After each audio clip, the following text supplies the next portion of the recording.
নমস্কাৰ সবলে আৰম্ভ কৰিছে আছামিজ ট্ৰেণ্ডিং আজি 16 আগষ্ট আৰু আজি ৰাতিপুৱাৰ কেইবাটাও গুৰুত্বপূৰ্ণ খবৰ আহি পৰিছে আৰু এনেধৰণৰ খবৰসমূহ নিতৌ চাবলৈ চেনেলটো ছাবস্ক্ৰাইব কৰি ভিডিঅ'টোত এটা লাইক কৰি দিব।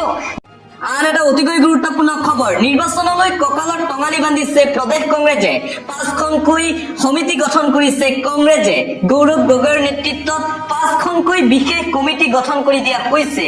গৌৰৱ গগৈ কংগ্ৰেছৰ সভাপতি হোৱাৰ পিছতে এইটোৰ পিছত সিটো ৰণকৌশল প্ৰস্তুত কৰিছে 2026 চনৰ বিধানসভা নিৰ্বাচনক লৈ। এইবাৰ 5খন কমিটি গঠন কৰি দিছে গৌৰৱ গগৈয়ে। এই 5খন কমিটিয়ে সকলো ধৰণৰ কাৰ্য পৰিলক্ষিত কৰিব। কংগ্ৰেছ দলৰ ৰণকৌশল ৰণনীতি প্ৰস্তুত কৰিব এই কমিটিসমূহে। মুঠতে 2026 চনৰ বিধানসভা নিৰ্বাচনৰ পূৰ্বে যিকোনো প্ৰকাৰে বিজেপিক পৰাভূত কৰিবলৈ সম্পূৰ্ণৰূপে সাজু হৈ পৰিছে কংগ্ৰেছৰ সভাপতি গৌৰৱ গগৈ। অন্য এটা খবৰ, এইবাৰ হৈ ৰঙামাটি হ'ব নহলে গুৱাহাটী হ'ব। 26ত উজনিৰ পৰা খেদা হ'ব বিজেপি। বিচৰা দাবী পূৰণ নকৰিলে বিজেপিক খেদা হ'ব উজনি অসমৰ পৰা। বিচৰা দাবী পূৰণ কৰিবই লাগিব, অন্যথা বিজেপিৰ বিৰুদ্ধে ভোট বৰ্জনৰ হুংকাৰ প্ৰদান কৰা হৈছে।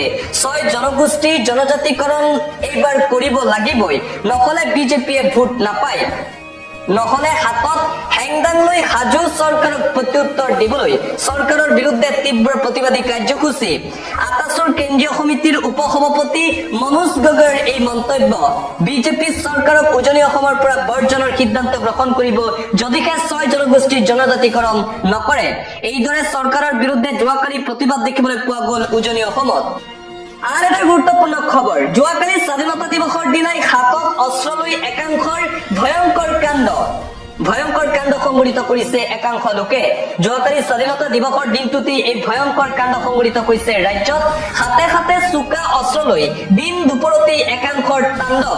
কথা নাই বতৰা নাই, অভয়াপুৰীৰ ৰাজবাৰীৰ পুখুৰীৰ প্ৰৱেশদ্বাৰত একাংশই চলাইছে তাণ্ডৱ। ৰাজাবাৰীৰ পুখুৰী পাৰত ফুৰিবলৈ অহা লোকক দিছে ভাবুকি। উশৃংখল যুৱকৰ তাণ্ডৱক লৈ শংকিত বঙাইগাঁৱৰ অভয়াপুৰীবাসী। শীঘ্ৰেই উদত্ত যুৱকৰ দলটোক গ্ৰেপ্তাৰৰ দাবী উত্থাপন কৰিছে অঞ্চলবাসীয়ে। পৰৱৰ্তী খবৰ, যোৱাকালি স্বাধীনতা দিৱসৰ দিনাই দৰগাহত ভয়ংকৰ ঘটনা। 6জন লোকৰ কৰুণ মৃত্যু হৈছে। স্বাধীনতা দিৱসৰ দিনটোতে যোৱাকালি এই শোকাবহ ঘটনা সংঘটিত হৈছে দিল্লীত। স্বাধীনতা দিৱসৰ আনন্দৰ মাজতে যোৱাকালি ভয়ংকৰ ঘটনা। দৰগাহৰ দেৱাল ভাঙি 6জন লোকৰ কৰুণ মৃত্যু হৈছে।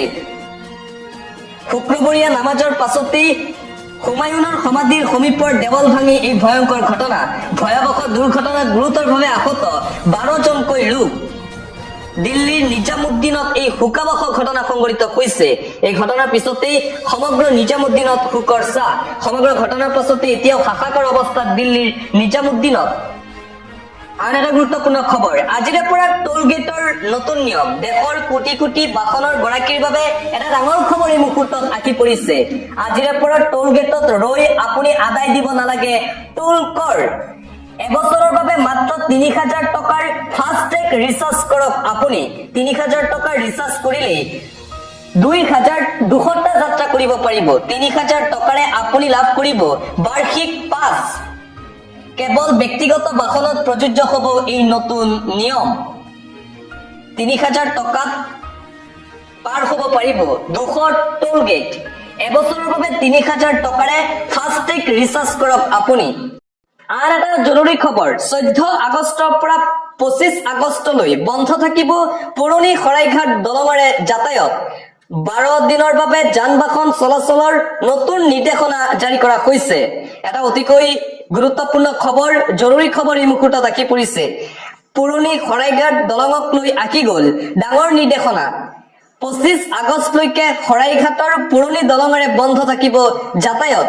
নামনি অসমৰ পৰা সকলো গধুৰ যান বাহন মঙলদৈ হৈ যাব লাগিব উজনি অসমলৈ। আনহাতে নামনি অসমলৈ যোৱা সকলো গধুৰ যান বাহন নৰনাৰায়ণ সেতু হৈ যাব লাগিব।